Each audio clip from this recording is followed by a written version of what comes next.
বন্ধুসকল এইজোপাই শিলিখা যিজোপা শিলিখা তলত গুৰুজনাই আঙুজি বহি আছিলে আৰু এজন ভক্তই কোৱা মতে এইজোপা তলত গুৰুজনাই বহি আছিল আৰু এই ডাঙৰ গছজোপা দেখিছেনে এইজোপা কিন্তু পুতেকহে শিলিখাজোপা পুতেকহে গতিকে এই পুতেকজোপা ইমান ডাঙৰ হ'ল কিন্তু বাপেকটো সৰু হৈ আছে বুলি সিহঁতে মানে ৰখাল কৰি পিনি কথাষাৰ কৈছিলে গতিকে দেখুৱালোঁ আপোনালোকক সেৱা এটা ল'ব আপোনালোকেও শিলিখাজোপাৰ তলতে এনেকৈ লিখা আছে পশ্চিমে শিলিখা বৃক্ষ হালিয়া আছয় তাহঁতে আৱজি গুৰু পুস্তক লিখয়।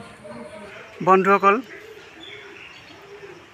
আজি আহিলোঁ শ্ৰীমন্ত শংকৰদেৱ জন্মস্থান বৰদোৱালৈ আহি বৰ তৃপ্তি অনুভৱ কৰিছোঁ।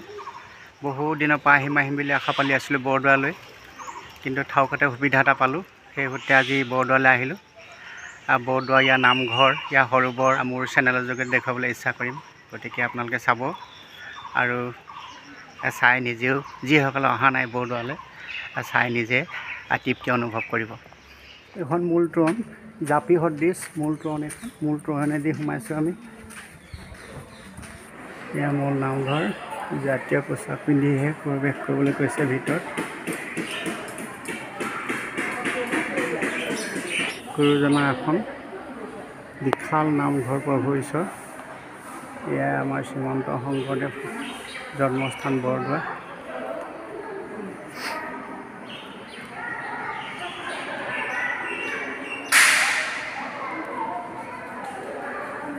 যিহেতু মই জাতীয় সাজপাৰ পৰিধান কৰি অহা নাই, সেয়েহে আমাক ভিতৰত সোমাবলৈ নিদিয়ে। মই ইয়াতে আমাৰ ভতিথ বন্ধুসকলক এটা অনুৰোধ জনাবলৈ বিচাৰিছোঁ যে ইয়ালৈ বৰদোৱালৈ আহিলে নিজৰ জাতীয় সাজপাৰ পৰিধান কৰি আহিব। আমি বিশেষ কামত নগাঁৱলৈ আহি সময় পোৱা হেতুকে বৰদোৱালৈ আহিছোঁ, গতিকে আমি বিশেষভাৱে বৰদোৱালৈ আহোঁ বুলি আমি অহা নাই, কিন্তু সময় এটা পাই আমি ইয়ালৈ ওলাই আহিছিলোঁ। গতিকে জাতীয় সাজপাৰ আমাৰ হাতত নাছিল, আমি পিন্ধি অহা নাছিলোঁ, কিন্তু এতিয়া মই গুৰু আসনৰ এই মূৰতে বহি মই আপোনালোকক গুৰুজনাৰ মূল আসনখন দেখুওৱাৰ লগতে মূল নামগৃহটো আপোনালোকক দেখুৱাইছোঁ। বন্ধুসকল এয়াই আমাৰ জগতগুৰু শ্ৰীমন্ত শংকৰদেৱ জন্মস্থান বৰদোৱা।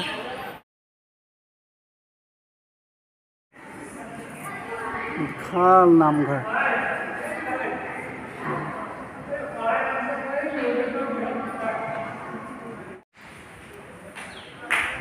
নামঘৰ বাৰান্দাখন দেখুৱাইছোঁ আপোনালোকক।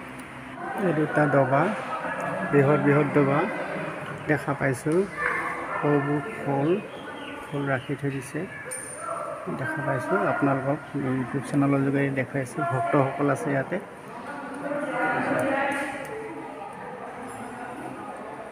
এখন গুৰু আসন দেখুৱালোঁ আপোনাক।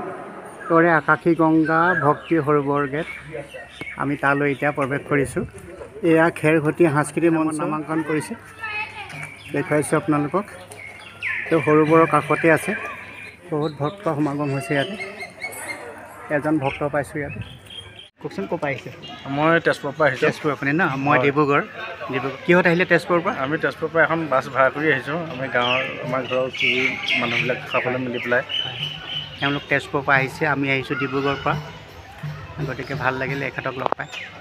দেখুৱাইছোঁ আপোনালোকক, এইটো দেখুৱাইছোঁ মই ইয়াৰ পৰা ভিতৰত সোমাব নিদিয়ে, যিহেতু মই ইয়াৰ পৰা দেখাইছোঁ। সেৱা এটা ল'ব আপোনালোকে। এয়াই গুৰুজনাই ব্যৱহাৰ কৰা প্ৰথম পাঠনাথ। এয়াই আকাশী গংগা ভক্তি ৰসৰ সৰোবৰ। বন্ধুসকল ইয়াকে কৈ আকাশী গংগা ভক্তি ৰসৰ সৰোবৰ। বৰ সুন্দৰ পৰিৱেশ। মই পানী চুইছোঁ সৰোবৰৰ। বৰদোৱা এই ঠাইটুকুৰা চাৰিওফালে ঘৰেই চাৰিওফালে ঘৰেই। ইয়াত এনেকুৱা ভক্তি ভাৱ এটা জাগিত হয় অন্তৰত। চাৰিওকাষে নাৰিকল, তামোল, কঁঠাল, বিভিন্ন ধৰণৰ ফল মূলৰ গছ গছনিয়ে ভৰপূৰ হৈ আছে ঠাইটুকুৰা। এই বৰদোৱা থানতে বৃহৎ বিল্ডিং বনাইছে, দেখুৱাইছোঁ আপোনালোকক। মই এজন ভক্তক শুনিছিলোঁ, ভক্তজনে ক'লে যে অতিথিশাল বনাইছে ইয়াতে। ভাদ মাহৰ পৰা বহাগ মাহলৈকে সাংঘাতিক ভক্ত হয় বুলি কৈছে ইয়াতে। ইয়াত প্ৰৱেশ কৰি পিনে আকৌ আমাৰ সেইফালে পৰশু থানলৈকে যায়। গতিকে ভক্তসকল থাকিবৰ কাৰণে সুবিধাৰ কাৰণে ভক্তসকলৰ থকা সুবিধাৰ কাৰণে এটা অতিথিশাল বনাইছে। এই পদভিলাত নাম আৰম্ভ হৈছে ইতিমধ্যে।